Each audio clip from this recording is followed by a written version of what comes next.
In the summer of 2012, at a minimum security prison near the Washington state coast, two inmates decided that fences, guards, and locked gates didn't matter because their escape plan didn't involve land at all.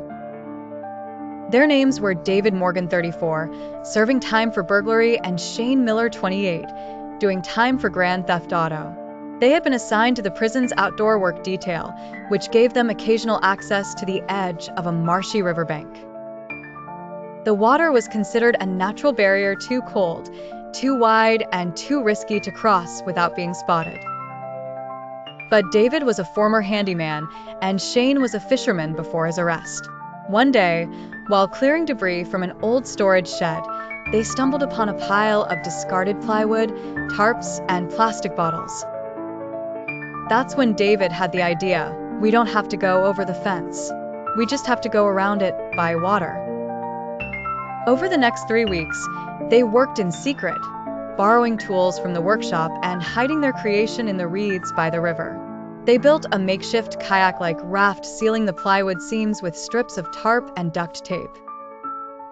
For buoyancy, they stuffed the hull with empty plastic bottles scavenged from the prison recycling bins. On a foggy August night, after their work detail, they slipped away from the dorms and made their way to the riverbank. Their kayak barely fit 2 people, and the water was ice cold.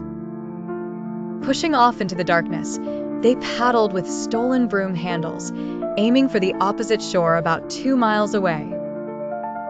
For a few hours, it seemed to work. The fog covered them, and the current was in their favor. But their luck didn't hold. By morning, they had drifted farther downstream than planned, ending up near a small fishing village. A local fisherman spotted the odd craft tied up under a dock with wet clothes and empty food wrappers inside. He alerted the police, who began searching nearby buildings.